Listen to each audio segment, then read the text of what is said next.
Hello students আজিৰ এইটো ক্লাছত আমি শিকিম নেম ৰিঅ্যাকশন ক্লাস 12 অৰ্থাৎ অৰ্গানিক কেমিস্ট্ৰিৰ যিমান নেম ৰিঅ্যাকশন আছে চ্যাপ্টাৰ ওয়াইজ আমি স্টাডি কৰিম প্ৰথমতে চ্যাপ্টাৰ 1 চোৱা হেলো এলকেনস এন্ড হেলো এৰিনস আছে অৰ্থাৎ অৰ্গানিকৰ first chapter Finkelstein reaction সোয়াৰ্জ reaction এনেকে যিমান ৰিঅ্যাকশন আছে চ্যাপ্টাৰটোত গোটেইটা ৰিঅ্যাকশনৰ বিষয়ে আমি শিকিম সেকেন্ড আছে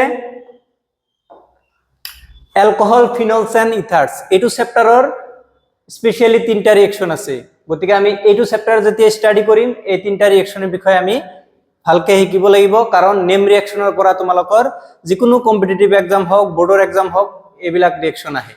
গতিকে আজিৰ এইটো ক্লাছত আমি স্টাৰ্ট কৰিম haloalkane and haloarene চ্যাপ্টাৰৰ নেম ৰিঅ্যাকশন গতিকে ওয়ান বাই ওয়ান মই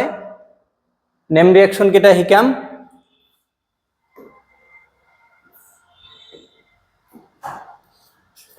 এতিয়া সোয়া ফিঙ্কেলস্টাইন ৰিঅ্যাকশন এটো তোমালোকে জানাই ফিঙ্কেলস্টাইন ৰিঅ্যাকশন কি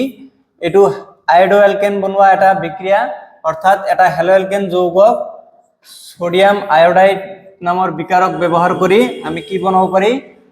আয়োডো অ্যালকেন বনাব পাৰি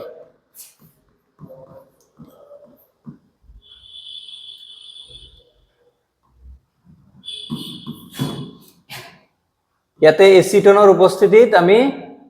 আয়োডো অ্যালকেন বনাব পাৰি ইয়াক ফিঙ্কেলস্টাইন বিক্ৰিয়া কোৱা হয় অৰ্থাৎ ইয়াতে মনত ৰাখিবলগীয়া পয়েন্টটো হৈছে সোডিয়াম আয়োডাইড বিকাৰক লাগিব কিহৰ উপস্থিতিত হ'ব শুকান এসিটনৰ উপস্থিতিত হ'ব অৰ্থাৎ আৰু উৎপন্ন হ'ব কি আয়োডো অ্যালকেন ইয়াতে x ৰ মান কনস্ট্যান্ট থাকিব অৰ্থাৎ Cl আৰু Br অৰ্থাৎ x ৰ মান তুমি Cl আৰু Br ল'ব লাগিব এতিয়া যদি r ৰ ঠাইত আমি এটা অ্যালকাইল গ্ৰুপ লও এটা মিথাইল গ্ৰুপ লৈছো হ্যালোজেন Cl লৈছো আৰু এই বিকাৰকটো ফিক্স থাকিব গতিকে সোডিয়াম আয়োডাইডটো ফিক্স থাকিব আমি কি পাম এই r গ্ৰুপৰ লগত I আহিব অৰ্থাৎ CH3I প্লাস Cl ৰ লগত কি আহিব সোডিয়াম গতিকে সোডিয়াম ক্লোৰাইড বাই প্ৰডাক্ট অৰ্থাৎ এটোৰ নাম কি হ'ব আয়োডো মিথেন হ'ব গতিকে ইয়াক কোৱা হয় ফিঙ্কেলস্টাইন বিক্ৰিয়া মই আকৌ কৈছো এই ৰিএজেন্ট তোমালোকে মনত ৰাখিব লাগিব ফিঙ্কেলস্টাইন বিক্ৰিয়াৰ কাৰণে এইটো বিকাৰক ব্যৱহাৰ কৰা হয় এইটো ৰিএজেন্ট ব্যৱহাৰ কৰা হয় হেলো এলকেন লাগিব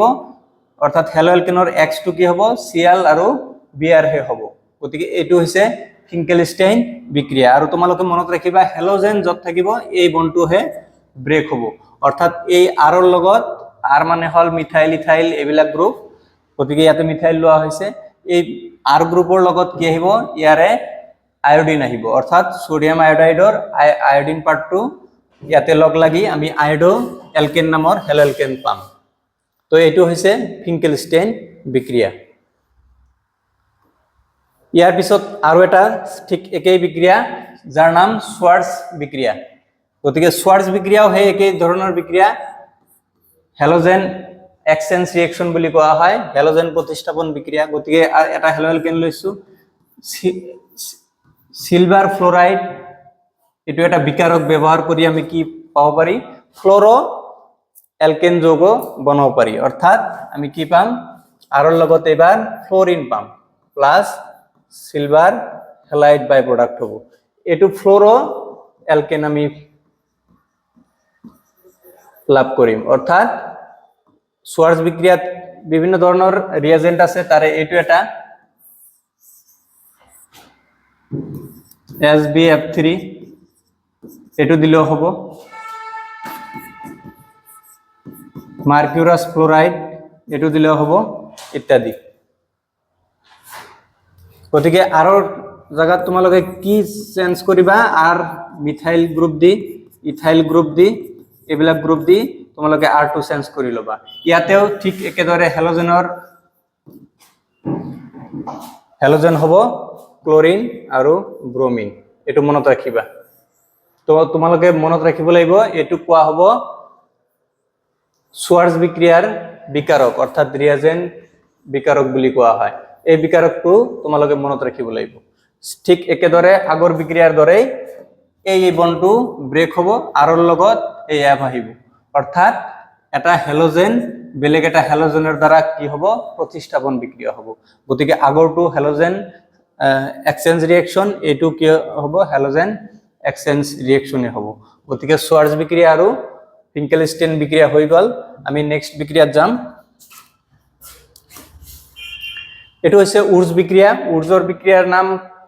নিশ্চয় ক্লাস 11 ত তোমালোকে শুনিছা উৰ্জৰ বিক্ৰিয়া হৈছে দুই অণু হেলোএলকেন অৰ্থাৎ সিমেট্ৰিক্যাল হব লাগিব অৰ্থাৎ আৰ আৰু আৰ একে ধৰণৰ হব লাগিব একে ধৰণৰ হলে আমি ৰিঅ্যাকশন কৰিব লাগিব সোডিয়াম ধাতুৰ হৈতে কিহৰ উপস্থিতিত শুকান ইথাৰৰ উপস্থিতিত বিক্ৰিয়া কৰিব দিলে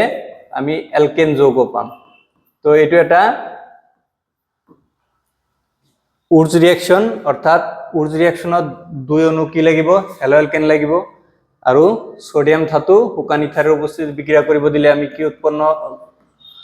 হোৱা পৰিলক্ষিত হ'ব এটো হৈছে এলকেন গতিকে ইয়াক উৰ্জৰ বিক্ৰিয়া বুলি কোৱা হ'ব ইয়াতে কি হ'ব এই আৰ আৰু আৰ একেলগ হ'ব অৰ্থাৎ আৰ আৰু আৰ একেলগ হ'ব আৰু ই সদায় কি হ'ব যুগ্ম সংখ্যক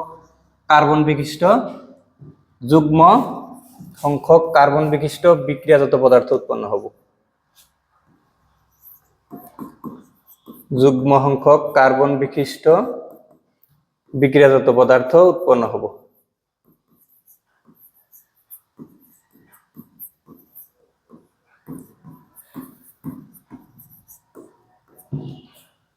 অর্থাৎ ইয়াতে যেটো প্রোডাক্ট হ'ব হেতু সদায় যুগ্ম সংখ্যক কার্বন বিশিষ্ট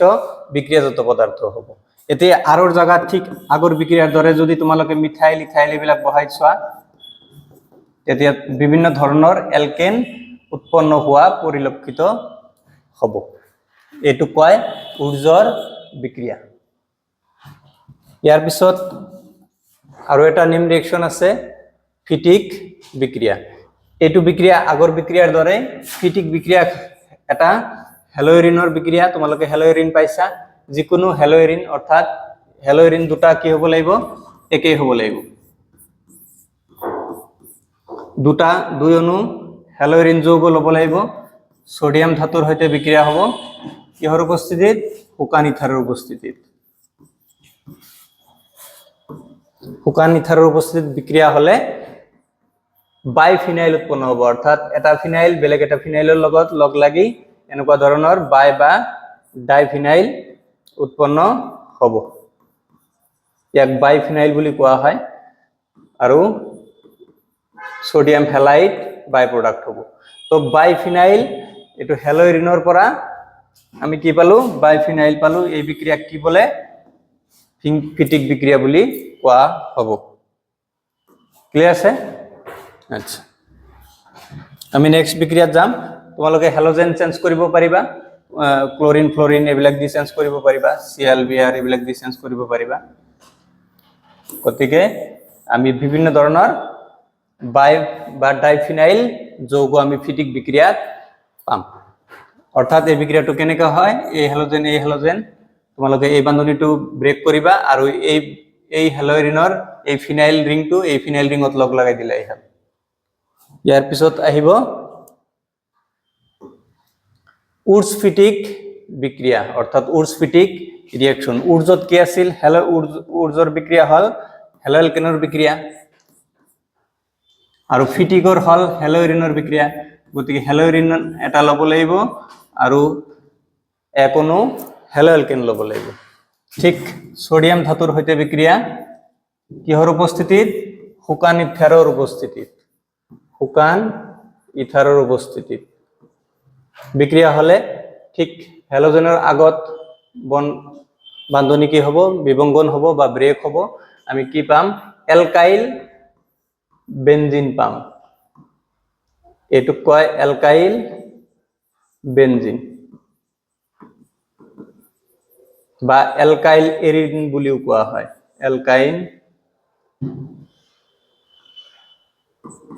এলকাইল এৰিন বুলিও কোৱা হ'ব প্লাস সোডিয়াম হ্যালাইড বাই প্ৰোডাক্ট তো কি কৰিলো এটো উৰ্জৰ বিক্ৰিয়াত হেলোএলকেন লাগে আমি জানো ফিটিক বিক্ৰিয়াত হেলোইৰিন লাগে। এই দুই অণু সোডিয়াম ধাতুৰ সৈতে বিক্ৰিয়া কৰিব দিলে শুকান ইথাৰৰ উপস্থিতিত আমি কি পাম? এলকাইল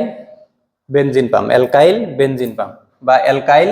এরিন পাম। এই বিক্রিয়াক কি বলে? উডস্পিটিক বিক্রিয়া বলে।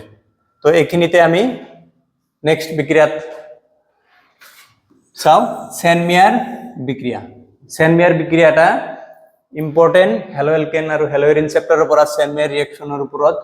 বোৰ্ডৰ এক্সামতো কোৱেশ্চন আহে, নিটৰ এক্সামতো কোৱেশ্চন আহে। তো সেনমিয়াৰ ৰিয়েকশন কি হৈছে চোৱা, সেনমিয়ার বিক্রিয়াত আমি কি ল'ব লাগে? এনিলিন ল'ব লাগে।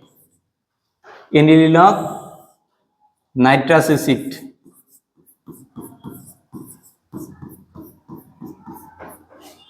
হাইড্রোজেন হ্যালাইড 273 278 কেলভিন টেম্পাৰেচাৰত উত্তাপিত কৰিলে আমি কি পাওঁ? বেনজিন ডাইজোনিয়াম সল্ট পাওঁ। ইয়াক কিউপ্ৰাছ হ্যালাইডৰ সৈতে বিক্ৰিয়া কৰিব দিলে বা উত্তাপিত কৰিলে আমি কি পাওঁ? হেলোইৰিন পাওঁ। তোমালোকক মনত ৰখাৰ কাৰণে এইটো হৈছে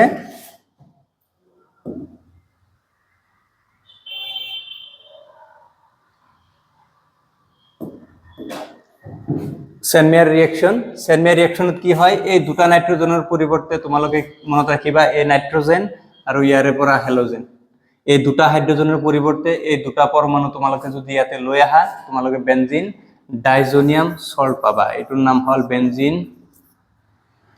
ডাইজোনিয়াম এক্স হলে হ্যালাইড লিখিম আমি। বেনজিন ডাইজোনিয়াম হ্যালাইড এটা মধ্যবর্তী যৌগ, এটা ইন্টারমিডিয়েট যৌগ আমি পাম। পিছত কিউপ্ৰাছ হ্যালাইডৰ সৈতে বিক্ৰিয়া কৰিব দিলে আমি কি পাম? হেলো এৰিন পাম। ইয়াক হেলোইৰিনৰ প্ৰস্তুত প্ৰণালী বুলি কোৱা হয় সেনমিয়াৰ বিক্ৰিয়াৰ দ্বাৰা। ক্লিয়াৰ আছে? ওকে,